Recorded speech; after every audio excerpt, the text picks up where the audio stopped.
Welcome to the Modern Day Slave podcast. See, the new slavery in these days is mind control. If you control the mind, you can control the people. This podcast is dedicated to the re-education and awareness of our modern influences through the examination of current and historical circumstances that have led to conditions that we now live. Welcome to your freedom.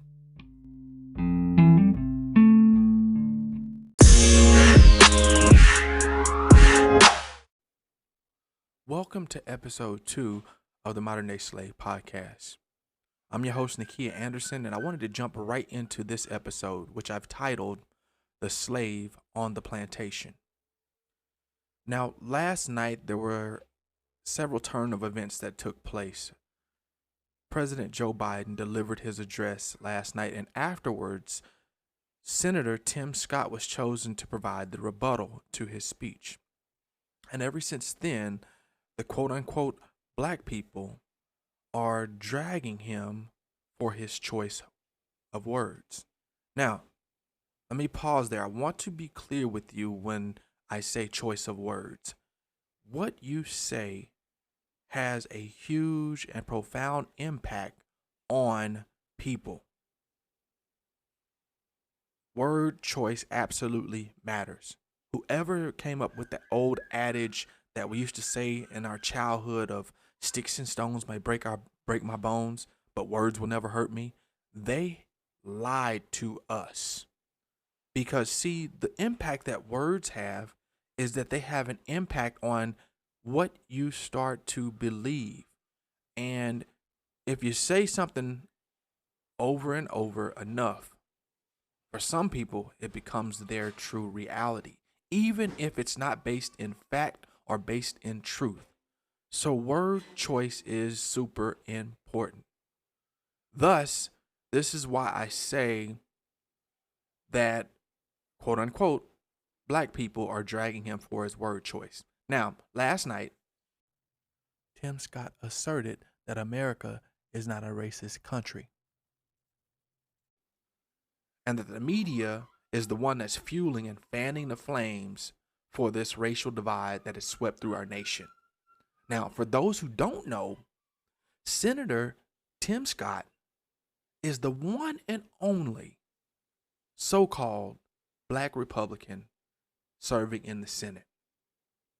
Now, this is not the first time. I want to make sure that we're clear on this. This is not the first time he's been chosen to speak on a topic that has such racial implications. Now, at the same time, last night, while he denied or stated that he denied that racism existed in America, at the same time, he asserted that he himself had been the victim of the same thing he just stated didn't exist by the members of the progressive media and liberals. Let me state that again. Senator Tim Scott stated that America is not a racist country, but then moved forward to assert that he was a victim of discrimination, of hate-filled speech, of being called racial slurs by members of his own race. I want you to hear what Tim Scott said himself. I do not own any rights to the audio which I'm about to play for you, but I want you to hear these words from Senator Tim Scott. I get called Uncle Tom and the N-word by progressives, by liberals. Believe me, I know firsthand our healing is not finished. 100 years ago, kids in classrooms were taught the color of their skin was their most important characteristic. And if they looked a certain way, they were inferior. Today, kids are being taught that the color of their skin defines them again. And if they look a certain way, they're an oppressor. From colleges to corporations to our culture, people are making money and gaining power by pretending we haven't made any progress at all. Hear me clearly. America is not a racist country. See, a lot of people have a problem with that. And that's where the conflict comes in. But I want to share an unpopular opinion with you. And again, my thoughts on this subject will differ from majority of people out there because I understand, again, I'm not justifying it, but I understand the role that he is as an individual functioning in. And I'll tell you why I say that in just a little bit. We as a people, as a nation, as a human race, have to stop blaming individuals and start looking more broadly when we see things as what took place or transpired with Tim Scott last night. Yes, there was a blatant denial from him of what is transpiring, what has led up to the moments that we are seeing in our society. But we must not just blame the individual. The individual is serving in a role, a function, a purpose. Okay, for example, the term that is trending on quote unquote Black Twitter is Uncle Tim. And it trended all the way up until earlier today when Twitter decided they were going to pull down this slur. And it's probably because certain news media outlets had, shown their outrage for, being what they called an attack on Senator Tim Scott. Okay. Now, Uncle Tim is a reference to Uncle Tom. Okay. Who was an individual in a book that a lot of people don't know, which was titled Uncle Tom's Cabin. Now, here's why I say that we must stop looking at individuals. There are deeper implications to the thoughts and the reactions of people of the words of Tim Scott. Okay. One, let's look at a system here. I want to take a look and step back really quick for a second. Instead of taking that individual tunnel vision look at Tim Scott, let's analyze the party that he's in. Okay.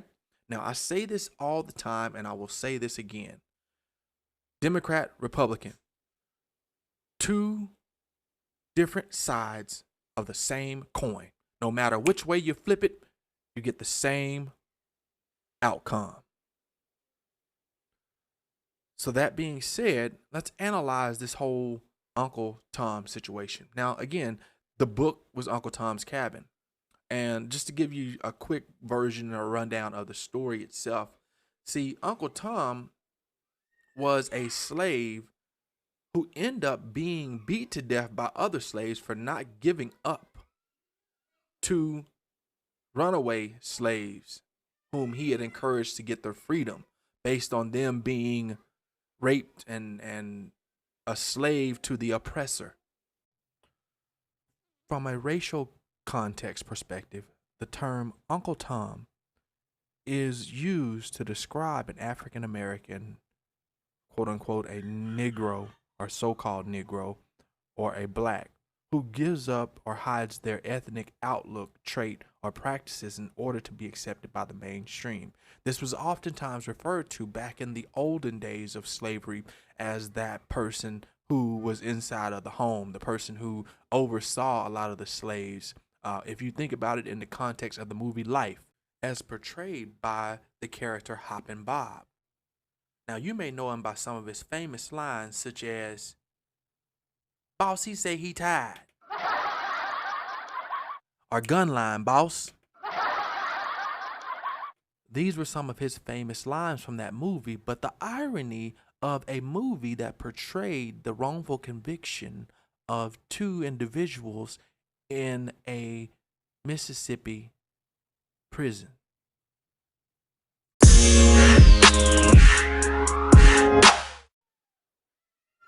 See, there's a bigger and a larger scope to this whole thing because there was a system of slavery that was in place in this nation for 300 something years. And to say that there is no racism or that racism does not exist in this nation, which was built on that exact precipice, would be to deny the reality of the nation that we live in today.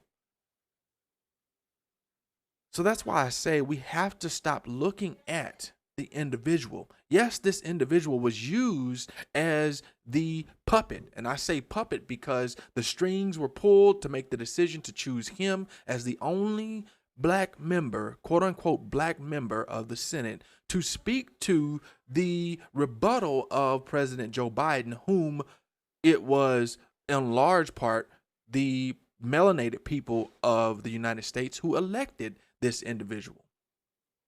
So again, I want you to see the imagery. I want you to see, as we talked about in the very last episode, the prefrontal cortex that is being wired into you.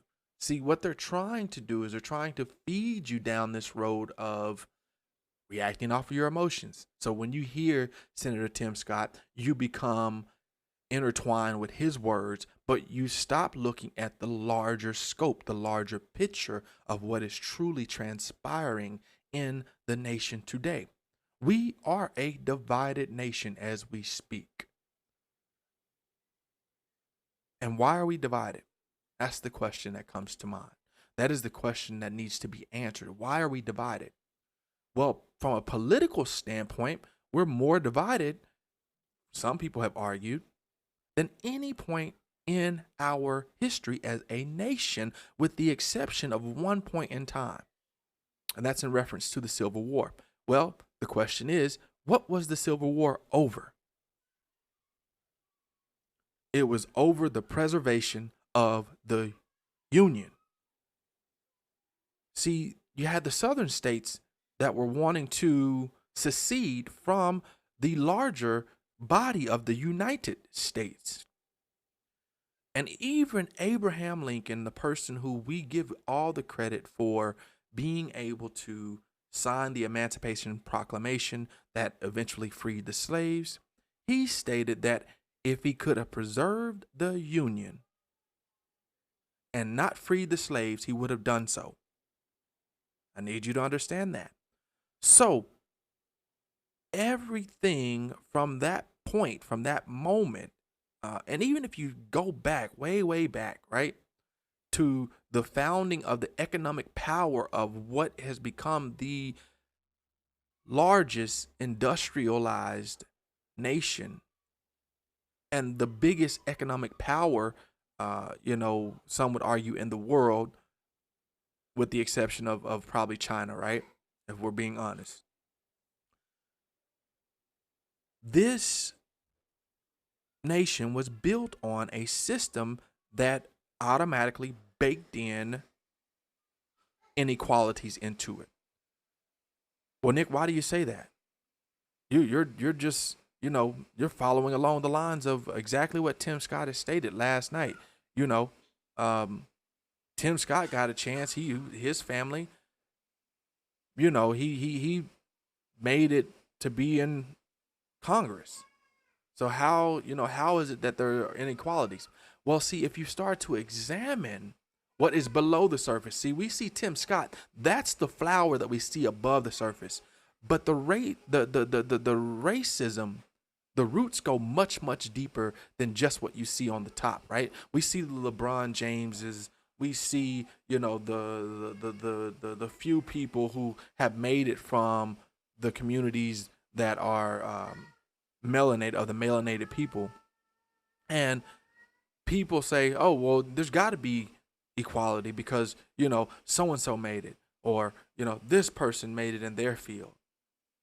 But it's not the vast majority. So we need to analyze, well, what transpired? Well, think about this. When slavery was ended, there was a system of laws that were put into place, right? The 13th Amendment was signed into law. Well, what does the 13th Amendment says? It says that slavery is abolished with the exception of who? Criminals. And there is where you started that process of seeing exactly what was going to transpire in the United States. So shortly after that, you start to get a lot of, the books and published things that I talked a little bit about on the last episode.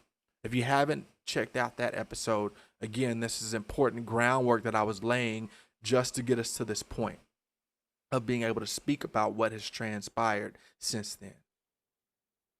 So again, I regress. I'll go back to the topic at hand. So you start to see these laws that are created specifically in the South that purposefully criminalize the recently freed slaves. Because the exception to the 13th Amendment says what? With the exception of criminals. So they create laws specifically with the purpose to keep the formerly freed slaves back into slavery. Because see, what happened was right after the freeing of the slaves, 1865, you started to see a lot of changes in the dynamics of the United States. As a result of the freeing of slaves, they now got the right to be able to vote. So you started to see the creation of some of the first poll taxes, since the slaves were not given anything. They were just freed and said, hey, now all of a sudden you're free. Not going to give you, anything for the time that you've served or, any pay, anything, but you're just free. You get your freedom, right? Quote unquote freedom is what's given to you. Well, we're going to introduce this poll tax, which requires you to pay a certain amount every time you get ready to vote. So guess who that's going to disproportionately impact when it comes to being able to vote? Ding, ding, ding. You got it. The formerly enslaved people. Well, then you also introduce this thing called the literary test or literacy test at the polls. Well, what's the goal of the literacy test? Well, they have you to test out on certain subjects and topics. Well, I want you to think about this. Who was not allowed, while being under bondage, under capture, to read? So when were they going to have the time to be able to educate themselves if it was frowned upon for them to read? Going back to this subject of the book Uncle Tom's Cabin. When you look at that book and you analyze Uncle Tom's demeanor, he was one who actually had the opportunity to read. He knew how to read.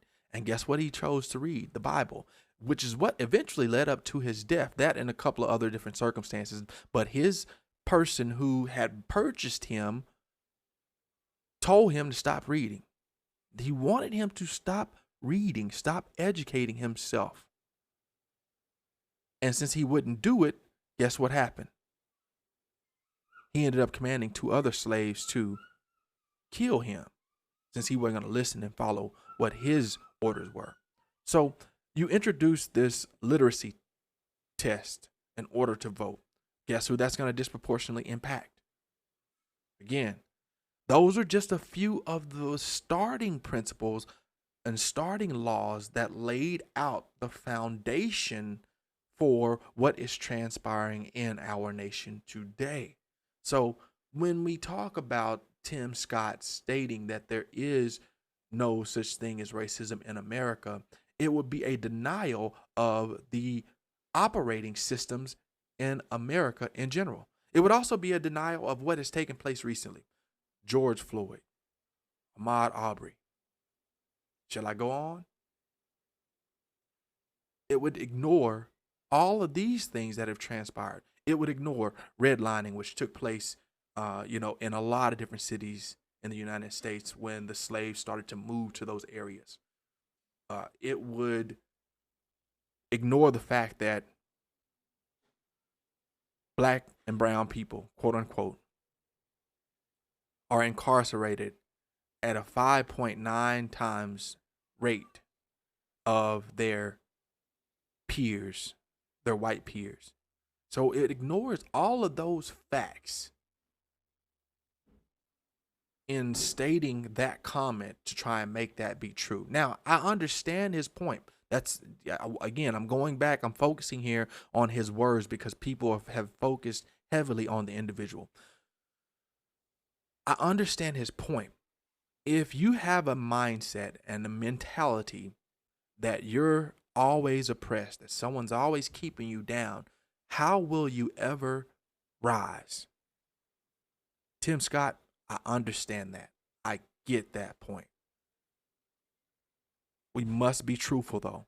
We have to recognize what has truly transpired, because to bring about justice, justice requires truth. And until we can be truthful as a nation with our dark past, we will not grow. In order to grow as a nation, we must come to the true reckoning with our past. That's important. Now, the reason I say we must stop blaming individuals, because we need to start looking and analyzing the systems that have created individuals such as Tim Scott, the systems that have created the ability for him to be the front man or the forerunner for speeches like this, which are motivated on trying to rewire us to think one thing when the reality is something else. So you have to be able to open your eyes and see what is truly taking place in this nation in order for you to come to a reckoning that the fact that systemic racism exists, institutional racism exists, interpersonal racism exists. All of these things exist in this nation. Now, prior to previous leadership, these things were kind of numbed down and massaged into people's thoughts, and no one really brought it up to the forefront to speak about it. But again, it goes back to the word choice that was chosen to be used by some of the leaders of our world. These things became exacerbated. So people started to feel comfortable speaking and saying things that were openly and blatantly racist. They were continuing to speak on a standpoint of microaggressions or micro inequities, and just speaking those things into the atmosphere like it was the normal thing to do. And see, for me personally, I appreciate that, because now that people have been speaking openly about these things, I can truly see you for who you are. I called the year 2020 the year of the great exposure, the year of quote unquote 2020 vision, because it allowed you to truly see who people were, because they were open with their discrimination. They were open with their biases. They were open with their prejudices. They were just sharing what was on their heart. And that is not necessarily a bad thing, because if you can see who people truly are, you can know how to operate according to how they are treating you. So to blame an individual for the systemic things that have transpired to lead up to this point would be a falsehood. It would be a fabrication. It would be utterly wrong for us to do that. So that's why I say we must get past the individual and look at the system that has allowed the individual to be able to speak about these things. So why are we not analyzing, the fact that right now the Senate only has one black member in the Republican Party? Why are we not analyzing that? If the system that we've created is supposed to be representative of the body of people or the nation, and we know that our nation is widely diverse amongst all different things, whether that be age, race, religion, gender, ethnicity, we are a very diverse nation. When do we look at and analyze things like that?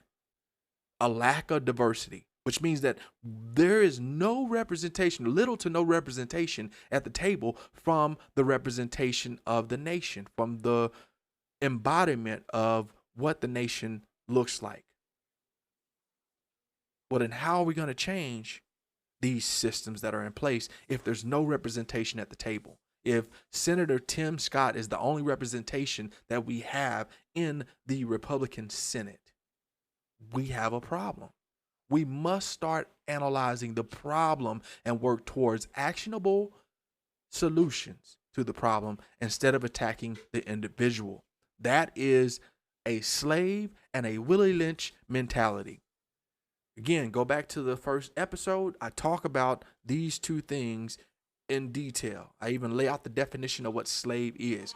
That is playing directly into a slave mentality for you to focus on that individual and not on the system that created all of the things that we see transpiring in the world today. So, this message is to help you to recognize when you are in tunnel vision.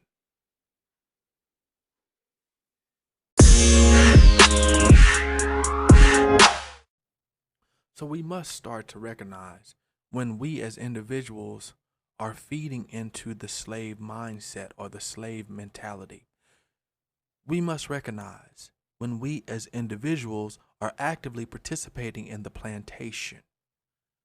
So you may be asking, well, why did you title the name of this episode, The Slave on the Plantation? When these things that transpire in our society get us bent out of shape to the point where we start to use irrational thinking to justify our logistics and our emotions, and we allow those to be the dictators of the behavior which we decide to put out into society, we become a part of the same system that I laid out in the very first episode titled The Modern Day Plantation. This is what your enemies want you to think. This is the exact behavior that those who put in place the modern day plantation want you to feed into. But I challenge you today not to get involved in or to actively perpetuate those same cycles, the same mindset that we've used to justify historic oppression syndrome. Now, I call it that because it's very similar to always playing the victim or the victim mentality, the victim mindset. And see, a victim mentality or a victim mindset will only get you but so far. If you feel like you're always a victim, you can never rise above those who are putting you in those circumstances to make you feel as though you are. And so the same thing happens when it comes to that historic oppression syndrome. See, if you always feel like you're being oppressed, that tends to become your operating framework in which you will operate in. So I challenge you to adjust your lenses just a little bit and see the larger scope of what's going on. That is one of the reasons why I have titled this episode, The Slave on the Plantation. Because if you can recognize when you may be falling into that same type of trap that they're using to try and get you wrapped into. Again, it's no coincidence that they have chosen to use Senator Tim Scott, the only quote unquote black Republican in the Senate, to make this message and appeal to you, the people of the United States. So I say that to say that it's important that you recognize when you may yourself be entwined with their systems or intertwined with their system of operating, where they may be actually controlling how you think and what you say and what you do. Because we know that it is your thoughts that then control your feelings, which lead to your emotions, which then lead to, if not checked, an emotional response to things that transpire. So, my hopes in bringing you this episode was to clearly lay out some of the vices that are used to continue the same cycle of oppression by the oppressor.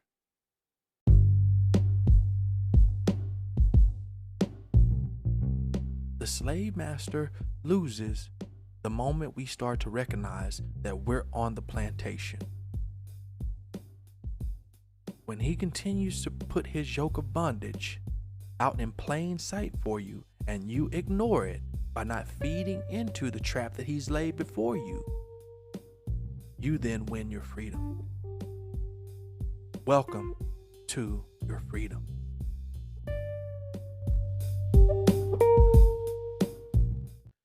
Thank you for tuning in to another episode of the Modern Day Slave Podcast, where we expose the stumbling block that was placed by the slave master in order to keep the modern day slave under their yoke of bondage.